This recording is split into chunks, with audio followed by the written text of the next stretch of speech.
Hello दोस्तों, तो आज हम पढ़ेंगे टाइप्स ऑफ रिएक्शन का तीसरा टाइप ऑफ रिएक्शन जो कि हमारा है डिस्प्लेसमेंट रिएक्शन। तो इस रिएक्शन में क्या होता है कि जो those reactions in which a more active element displaces और removes another less active element from a compound are called displacement reaction. इसका मतलब है कि जो सिंपली आप समझ लीजिए कि जो मोर एक्टिव एलिमेंट होगा वो कम रिएक्टिव एलिमेंट को डिस्प्लेस कर देगा एक रिएक्शन से। फॉर एग्ज़ाम्पल यहाँ हम आयरन ले लेते हैं और कॉपर सल्फेट को ले लेते हैं। इन दोनों का अगर हम एक सोल्यूशन में डिप करेंगे तो कॉपर डिस्प्लेस हो जाएगा क्योंकि ये हमारे आयरन से लेस रिएक्टिव है, ये कम रिएक्टिव है। तो ये डिस्प्लेस कर देगा कॉपर को कॉपर सल्फेट सोल्यूशन से और बन जाएगा हमारा आयरन सल्फेट का सोल्यूशन, जो कि पहले कॉपर सल्फेट ब्लू कलर का होता है। अब जो कॉपर डिस्प्लेस हो चुका है आयरन सल्फर के साथ रिएक्ट कर गया है तो इसका कलर हो जाएगा ग्रीन। हमें ये कैसे पता चलेगा कि कौन सा एलिमेंट ज़्यादा रिएक्टिव है कौन सा कम रिएक्टिव है? इसके लिए हमारे पास एक रिएक्टिविटी सीरीज़ होती है जो कि इस प्रकार से है। ऑर्डर ऑफ रिएक्टिविटी ऊपर जाने पर बढ़ेगी।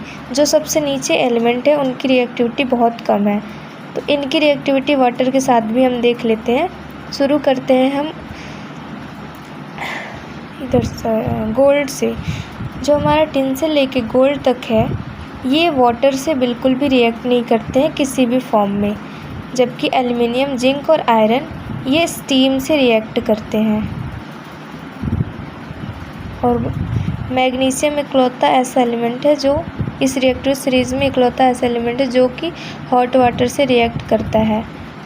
बाकी सोडियम, कैल्शियम और पोटेशियम ऐसे हैं जो कोल्ड वाटर से रिएक्ट करते हैं। जिनमें सोडियम और पोटेशियम ऐसा है ये बहुत वॉयलेंट रिएक्शन होता है, यानी कि ये बहुत जल्दी हो जाता है। और कैल्शियम कोल्ड वाटर से रिएक्ट तो करता है लेकिन ये इन सबसे लेस वॉयलेंट रिएक्शन होगा।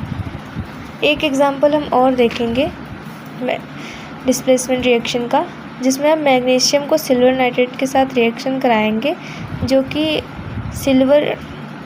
सिल्वर कम रिएक्टिव होने के नाते मैग्नीशियम इसको डिस्प्लेस कर देगा। सिंपली आप समझ सकते हैं magnesium being more reactive displaces the less reactive silver element.